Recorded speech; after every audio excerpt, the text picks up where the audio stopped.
Bonjour à toutes et à tous. Dans la vidéo précédente, nous avons vu les deux objectifs que remplissent toutes les banques centrales. Assurer la liquidité du marché monétaire et assurer la stabilité des prix. Nous nous étions arrêtés sur le fait qu'il existait des divergences sur les autres missions que devaient ou pouvaient remplir les banques centrales. Dans cette vidéo, nous allons voir les points de vue keynésiens sur les objectifs de la politique monétaire et de la relance économique. On rappelle que les modèles keynésiens sont des modèles de demande. C'est-à-dire que Y, la production, N, le taux d'emploi et U, le taux de chômage, sont déterminés par la demande globale. Il faut donc augmenter cette demande globale pour pouvoir augmenter la production Y et pour pouvoir baisser le chômage.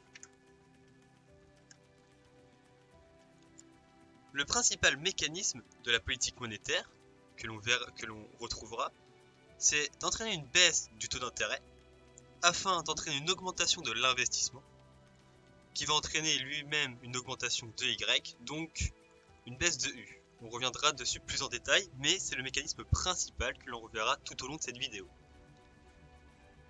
Il existe deux approches théoriques. La première consiste à poser l'hypothèse comme quoi la monnaie est exogène. C'est ce qu'on a déjà étudié en L1. L'autre consiste à poser l'hypothèse comme quoi la monnaie est endogène. C'est une différence assez majeure effectivement, mais qui ne va pas changer grand chose dans le fond. Dans le fond, on retrouvera toujours cette baisse de R qui entraîne une augmentation de I, donc une augmentation de Y, etc., etc. Ça va juste changer comment est-ce qu'on y arrive, mais le fond reste le même. Précisons en premier lieu que même si les keynésiens sont effectivement favorables aux politiques monétaires, ils sont conscients du fait qu'elles peuvent ne pas fonctionner à cause de l'état de confiance des individus. Et on reviendra dessus dans les deux approches théoriques. On verra d'abord comment ça marche, et puis si ça ne marche pas, qu'est-ce qui se passe? Précisons en second lieu que si la politique monétaire réussit à relancer l'économie, elle peut de manière indirecte engendrer de l'inflation. C'est ce que l'on verra à la toute fin en revoyant la courbe de Phillips. Donc voyons dans une première partie l'hypothèse selon laquelle la monnaie est exogène au modèle, c'est-à-dire qu'elle est extérieure au modèle. Cette hypothèse consiste à dire en fait que la banque centrale décide de la quantité de monnaie, donc M1, M2, M3, comme elle le veut. Si elle veut rajouter 500 milliards, elle fait hop, je rajoute 500 milliards. On pourrait appeler cela la monnaie hélicoptère. Donc la banque centrale décide exactement de la quantité de monnaie qu'il y a dans M1, M3. M1, M2, M3. Donc supposons que la banque centrale décide de créer de la monnaie, donc d'augmenter M, la masse monétaire. Grand M, la masse monétaire. Et bien si M augmente, les épargnants ont plus de monnaie dans leur portefeuille. Donc pour un état de confiance inchangé, ils sont toujours confiants dans le futur. Vu qu'ils ont plus de monnaie, ils vont placer une partie de cette monnaie créée. Donc ils vont placer cette monnaie, une partie tout du moins. Et donc si on place cette monnaie, le cours des obligations psi va augmenter. Donc par effet balançoire, il va baisser. Et donc plus de projets sont rentables. Parce que E sera resté inchangé, mais puisque I a baissé, plus de projets seront supérieurs à ce taux d'intérêt. On rappelle que pour qu'une entreprise investisse, il faut que E soit supérieur à I. Donc si I baisse, plus de projets sont rentables. Donc cette baisse du taux d'intérêt va donc entraîner plus de projets rentables. Donc si plus de projets sont rentables, il y a une augmentation de l'investissement. Et donc par l'effet multiplicateur, Y va augmenter. Si Y augmente, il faut plus de personnes pour produire, donc le nombre de travailleurs augmente, donc N augmente. Et s'il y a plus de travailleurs, mathématiquement, il y a moins de chômeurs, donc U baisse. Donc petit rappel de l'effet multiplicateur, augmenter I entraîne une augmentation directe de Y.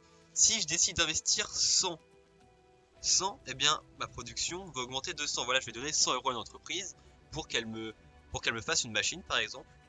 Et à partir de là, cette entreprise qui aura reçu 100 en plus, eh bien elle va l'utiliser pour consommer, une partie pour consommer, une partie pour épargner. Ce qu'elle a consommé, ça va revenir à une autre entreprise qui va faire augmenter Y. Donc si Y augmente, C va augmenter, etc. jusqu'à ce qu'on arrive à 0.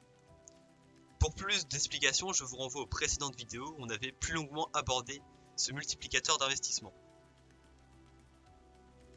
Bien. Maintenant, imaginons, donc là on a vu le cas où ça marche, maintenant voyons le cas où ça ne marche pas. Imaginons maintenant que l'augmentation de M ne suffise pas pour compenser la dégradation de l'état de confiance. Et bien dans ce cas, il y a une préférence des épargnants pour la liquidité. Ils ne veulent pas prendre le risque de perdre leur argent et vont donc le thésauriser. Ils se disent non, l'avenir, non, pas fou l'avenir. Donc ouais, non, j'ai pas envie de prêter, je risque de perdre mon argent. Je vais le garder mon argent, hop, voilà, je le mets sous mon lit, au moins comme ça, j'ai mon argent directement disponible. Et bien c'est comme si cet argent tombait dans une trappe, la trappe à liquidité. Il y a une baisse de V, et dans ce cas, il reste inchangé, il ne change pas.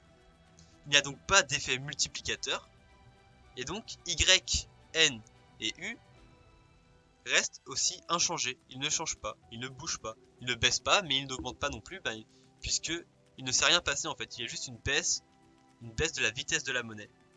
Si on reprend l'équation MV égale PY, eh bien l'augmentation de M a entraîné une diminution de V. C'est ce qu'on appelle la trappe à liquidité. Les gens avaient plus d'argent, mais ils ne l'ont pas utilisé, ils l'ont thésaurisé. Donc, augmentation de M, baisse de V, mais ni P ni Y n'ont changé. Donc ça, c'est ce qu'on avait vu. Dans les précédentes vidéos. Donc pour plus d'explications, je vous y renvoie. Si vous n'avez pas compris certaines choses, je vous y renvoie. Et bien, maintenant voyons voir le même mécanisme, mais en partant de l'hypothèse un peu plus réelle quand même, que la monnaie est endogène. C'est-à-dire que la banque centrale ne va pas déterminer directement M1, M2, M3, parce que ce sont les crédits qui font les dépôts, comme on l'a vu dans la première vidéo de politique économique. Ce sont les banques qui créent de la monnaie via les crédits. Or, comme on l'a déjà vu, le niveau du crédit est lié au niveau de l'activité économique. Si Y est faible, les agents demandent peu de crédit, parce que y a peu de production, donc ils vont peu consommer, etc. Et inversement, si Y est fort, les gens vont consommer et donc vont emprunter, vont investir, etc. L'offre de monnaie des banques est donc endogène, elle est interne au modèle, puisqu'elle dépend du niveau d'activité. Elle ne sort pas de nulle part. Ainsi, dans MV égale PY, c'est M qui est endogène, donc une augmentation de Y va entraîner une augmentation de M. Ce qui entraîne une augmentation de Y, une augmentation de M, s'entraîne une augmentation de I, donc on retrouve l'effet multiplicateur, donc il y aura une augmentation de Y, donc il y aura une augmentation de N, donc une baisse du chômage, et a priori, c'est sans effet sur M et sur P. M et P stagnent, ils ne changent pas. Oups. Voilà. Alors, comment est-ce que ça marche? Eh bien, il y a un mécanisme en deux temps. Dans un premier temps, lorsque la banque centrale va baisser ses taux directeurs, donc IMBC, c'est dans un double objectif. C'est pour faire un double objectif. C'est pour que les banques baissent IC, ou rationnent moins de crédit, et que les taux obligataires IMF, donc les taux du marché financier, baissent également via la courbe des taux. Donc on rappelle que si MBC baisse, eh bien le coût de refinancement pour les banques est moins élevé, donc elles peuvent faire plus de crédit, donc BCIC ou rationner moins. Et pour le marché financier, c'est le mécanisme via la courbe des taux. Si les taux d'intérêt baissent, eh bien il est moins rentable de placer à la banque centrale, donc je vais me reporter sur des titres à court terme, puis les taux vont baisser, donc je vais me reporter à des titres à plus long terme, etc., etc., ce qui entraîne une baisse de la courbe des taux, voire dans les précédentes vidéos. Donc le mécanisme de transmission à l'économie réelle est le suivant.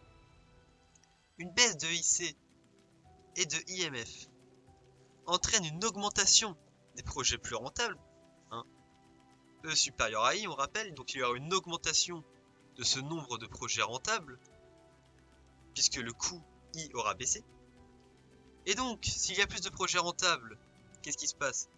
Eh bien, il y a une augmentation de l'investissement, donc une augmentation de Y via encore une fois le principe du multiplicateur, qu'il est très important de comprendre, c'est central dans les théories keynésiennes, et donc augmentation de Y, donc augmentation de N, donc baisse de chômage.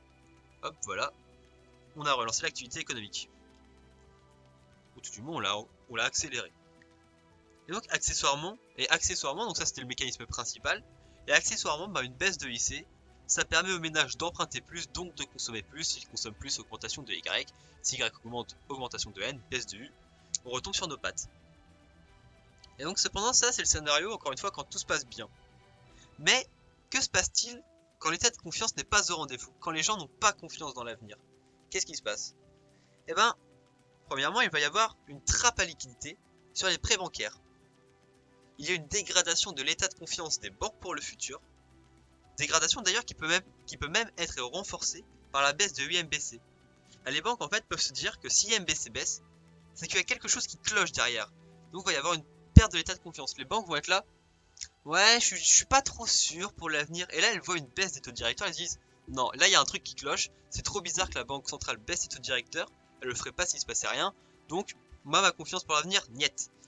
Et donc, qu'est-ce qui se passe si elles n'ont plus confiance dans l'avenir? Eh bien, si elles n'ont plus confiance, elles se disent, non, il y a moins de gens qui vont rembourser, c'est plus risqué de prêter. Donc, on va augmenter notre prime de risque. Donc, soit IC va être inchangé, puisque si MBC baisse et que IC reste inchangé, la prime de risque aura quand même augmenté. Puisqu'on rappelle que IC c'est égal à 1 plus mu, donc tout ce qui est prime de risque, tout ça, plus IMBC. Donc, si IMBC baisse, c'est que cette prime de risque aura augmenté, si IC reste inchangé. Ou alors, peut-être même que IC peut augmenter. C'est possible que même elle réagisse à la baisse de IMBC par augmenter encore plus IC. Il y a donc, on voit que si IC reste inchangé ou même si IC augmente, il n'y a pas de création monétaire. Il n'y a pas de création de monnaie, donc de M1, M2, M3. Alors que pourtant la base monétaire M0 a augmenté du fait des facilités de refinancement accordées par la Banque centrale. Donc la base monétaire a augmenté, mais la création monétaire n'a pas augmenté. Et deuxième point, avec la trappe à liquidité sur les prêts bancaires, il y a un rationnement et une augmentation du rationnement du crédit. Les banques vont plus choisir les gens à qui elles accordent leurs prêts parce qu'elles se disent non, il va y avoir plus de gens qui ne remboursent pas, donc je vais moins accorder, je vais plus trier et choisir. Donc, premièrement, liquidité, il y a une trappe à liquidité sur les prêts bancaires. Encore une fois, je me répète, mais désolé pour mon écriture horrible. Ça, c'est ce qui se passe. Trappe à liquidité sur les prêts bancaires parce que les banques, augmentation de IC, alors que ça aurait dû être l'inverse, et en plus, elle rationne plus les crédits. Bon, ok, de ce point de vue-là, on souhaitait une baisse de UMBC pour baisser IC. Ouais, ça a fait l'effet inverse en fait. Au mieux, il n'y a pas de création monétaire, et au pire, il y a même une augmentation de IC. Bon, ok. Maintenant, que se passe-t-il sur les marchés financiers? Eh bien, plus ou moins la même chose. La dégradation de l'état de confiance des épargnants, potentiellement renforcée encore une fois par la baisse de UMBC, va faire qu'ils vont vouloir vendre leurs obligations, donc ils vont vendre leurs obligations, parce qu'ils se disent non, je veux récupérer mon argent que j'ai mis et je vais éviter de perdre la somme de départ. Imaginons j'ai mis 100 € dans une obligation, je vais dire ah si l'avenir c'est pas fou, l'entreprise risque de pas rembourser, donc j'aurais perdu ma thune, ou alors je risque de revendre mais à genre à 90 €. Non, donc je vends maintenant en fait pour être sûr au moins d'être remboursé ou de gagner un tout petit peu d'argent. Donc il faut vendre maintenant. Qu'est-ce qui se passe? Eh bien, il va y avoir l'offre supérieure à la demande, puisque les gens vont faire pareil. Les gens vont se dire non, c'est pas fou, je vends. Donc offre supérieure à la demande, le marché obligataire devient vendeur. Il devient vendeur. Qu'est-ce qui se passe quand le marché obligataire devient vendeur? Et on l'a vu précédemment, il y a les cours psy qui baissent. Par l'effet balançoire, le taux d'intérêt il va augmenter. Donc contrairement à l'effet espéré qui était de dire IMBC baisse, donc IMF va baisser, au final, IMBC a baissé, IMF a augmenté, alors que ce n'était pas du tout ce qui était prévu. Et accessoirement, la pente de la courbe des taux va être plus grande parce qu'il va y avoir une défiance dans l'avenir. Hein, schématiquement, par exemple, on l'avait vu précédemment, et voilà, il y avait une courbe des taux de base qui était comme ça, donc la pente assez faible, c'est-à-dire que les gens ont relativement confiance dans l'avenir, ils disent bon, voilà, c'est pas trop risqué non plus de prêter à plus long terme, et en revanche, là, avec cette défiance de l'état de confiance, on peut arriver à des courbes des taux comme actuellement, où voilà, la pente est super élevée, c'est-à-dire qu'on accepte de prêter à court terme, mais à long terme, va falloir payer plus quoi. La prime de risque est vachement plus élevée. Encore une fois, revoir les vidéos précédentes pour la courbe des taux. Donc, deuxièmement, il y a une trappe à liquidité sur le marché financier. Bon, là on se dit, ok, d'accord, on a voulu mettre plus de monnaie, au final, ça s'est pas du tout passé, il n'y a pas plus de prêts, voire il y en a peut-être moins, et le marché financier, il est devenu vendeur, les taux d'intérêt, au lieu de baisser, ils ont augmenté. Bon, ok, elle a échoué. Et en plus de ça, une dégradation de l'état de confiance des investisseurs, parce que les investisseurs aussi ont un état de confiance, et on rappelle qu'ils estiment que eux, c'est quelque chose d'estimé, ils font des calculs, mais ça va dépendre de l'état de confiance également, parce qu'ils ne sont pas devins. Et donc, s'il y a une perte de l'état de confiance, eh bien ils vont baisser eux, ils vont sous-estimer eux. S'ils sous-estiment eux, il y a moins de projets rentables. Hein. On rappelle que E supérieur à I, encore une fois, et doit être supérieur à I pour investir. Or, si E baisse, moins de projets seront rentables. Et donc, si moins de projets sont rentables, il y a une baisse de I. Et ça, même si les taux IC et IMF avaient baissé. Si E baisse, il y a une baisse de l'investissement. Ou alors, il faut que I baisse dans les mêmes proportions, voilà. Mais voilà. Et donc, maintenant, imaginons que IC, IMF baisse, que E baisse aussi. Ça commence à faire beaucoup, là. Ça commence... la politique n'a pas du tout marché, la politique a complètement échoué. Mais remarquons, on va remarquer quand même que si la politique échoue, Y va rester inchangé en fait. Et donc M aussi.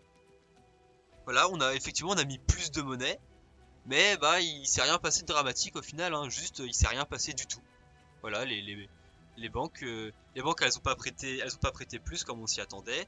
Le marché a pas baissé, le marché obligataire a pas baissé ses taux d'intérêt. Mais bon, voilà, au final, il s'est rien passé de spécial, c'était juste à la situation d'avant de mettre de la monnaie. Voilà, il y a plus de monnaie, mais bon, elle sert pas, Y n'a pas augmenté. M, du coup, il n'a pas augmenté vraiment non plus. On a voulu mettre plus de monnaie, mais il ne s'est rien passé. Donc ni Y ni M ne changent. Donc dans MV égale PY, très important cette formule, il faut la connaître par cœur. La monnaie est bien endogène, elle ne varie pas. Si Y ne varie pas, les deux sont liés. Si Y augmente, ça veut dire que M a augmenté. Si Y baisse, M a baissé. Voilà. Donc là, on a vu les deux approches théoriques. On a vu que ce qui se passait quand la monnaie était exogène, que ça réussissait. Ce qui se passait quand la monnaie était exogène et que ça échouait. Ce qui se passait quand la monnaie était endogène et que ça réussissait. C'est plutôt cool. On a vu le mécanisme qui est toujours le même. Et on vient de voir à l'instant l'hypothèse selon laquelle la monnaie est endogène, mais que la politique échoue. Hein, trappe et liquidité de partout. Marché financier, crédit, investisseurs qui sont pas confiants, donc qui baissent eux. Voilà. Et on est arrivé à la conclusion que Y est inchangé, M est inchangé. Voilà.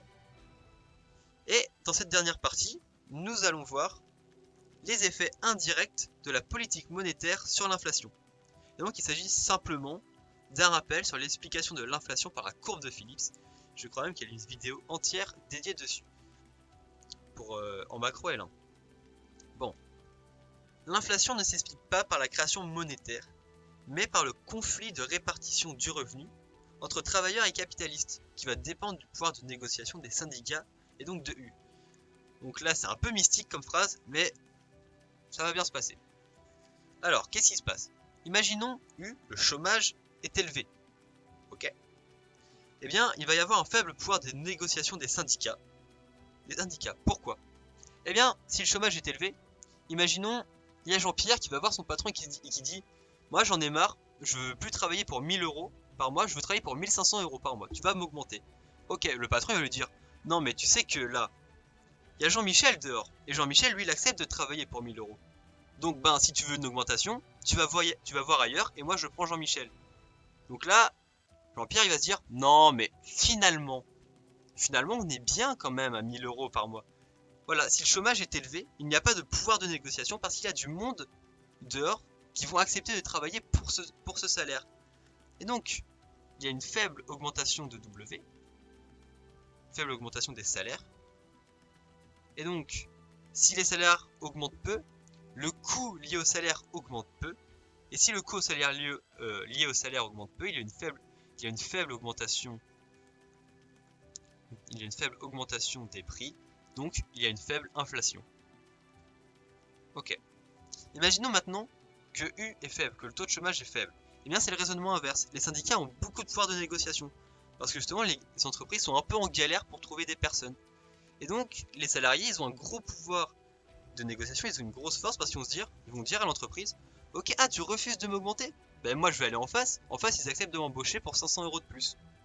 Et là donc l'entreprise si elle veut garder ses travailleurs et pas être dans la galère, elle va se dire, bon bah ok, j'augmente tes salaires. Si les salaires, donc il y a une forte augmentation de salaire, si il y a une forte augmentation de salaire, il y a une forte augmentation liée au coût des salaires, donc une forte augmentation des prix, et donc il y a une forte inflation. L'inflation est liée à une fonction décroissante du chômage. Quand le chômage est élevé, il y a une faible inflation. Quand le chômage est faible, il y a une forte inflation. Et on obtient la courbe de Phillips. Donc le taux de chômage en abscisse, l'inflation en ordonnée. Et on obtient une courbe, je vais essayer de faire mieux. Voilà, on obtient une courbe comme ça à peu près. Donc on voit que plus l'inflation est élevée, et que plus le chômage est élevé, plus l'inflation est faible. Et inversement, plus le chômage est faible, plus l'inflation est élevée. L'inflation est un coût pour réduire le chômage. C'est le coût de réduction du chômage. En conséquence de cette partie, eh bien on voit que l'inflation poussée par les coûts et notamment les salaires, elle est poussée par les coûts et notamment par les salaires nominaux qui ont tendance à augmenter lorsqu'il y a eu baisse, c'est ce qu'on vient de voir. Mais accessoirement, toute hausse de la demande globale, donc toute hausse de C, de I ou de G, peut générer de l'inflation, hein, puisque si on augmente la demande globale, on va augmenter Y, donc on va augmenter N, donc baisser U, et comme on vient de le voir, si on baisse U, on augmente l'inflation. Donc c'est pas que par les politiques monétaires en fait que l'inflation va se faire, c'est par toute augmentation de la demande globale. L'inflation est un prix à payer pour lutter contre le chômage. La politique monétaire ne va entraîner de l'inflation qu'indirectement et seulement si elle est efficace, parce qu'on rappelle que si elle est inefficace, il n'y a pas d'augmentation de Y. Si elle est inefficace, Y n'augmente pas, donc si Y n'augmente pas, le chômage ne va pas baisser, donc l'inflation ne va pas augmenter. Donc dans MV égale PY, on a alors Y, P et M qui augmentent, si ça réussit, qui augmente, et l'identité va rester vérifiée. Voilà, donc effectivement il va y avoir une certes de l'inflation, mais en moindre mesure, de moindre mesure que l'augmentation de Y. Et donc, en conclusion, les keynésiens sont favorables à un peu d'inflation. Oui, parce que si on arrive à des taux à 1000%, on a vu déjà la dernière fois que c'était pas... que non, on voulait pas ça. Mais donc ils sont favorables quand même à un peu d'inflation.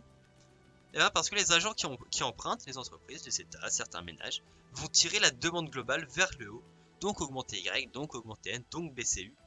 Et si on cherche à trop lutter contre l'inflation, eh bien au final on va finir par faire baisser l'investissement, et donc faire baisser DG, donc faire baisser Y, donc faire baisser N, donc faire augmenter U, le chômage.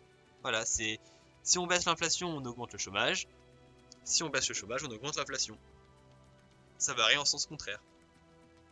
Et donc, selon les keynésiens, les politiques visant à ralentir l'inflation des années 80-90, elles ont certes réussi, mais c'est parce qu'elles ont généré une hausse du chômage. Voilà. Eh bien, c'est tout pour cette vidéo. J'espère que j'aurai été assez clair, que vous aurez compris un petit peu les politiques monétaires suivant les keynésiens, suivant les deux hypothèses keynésiennes, donc monnaie endogène ou exogène. Si vous n'avez pas compris, je vous invite à poser des questions et à faire les retours qui vous semblent... à faire des retours dans les commentaires si jamais il y a des choses à améliorer ou quoi, ou que vous n'avez pas compris. Et sur ce, je vous souhaite de bonnes révisions pour les DST qui arrivent.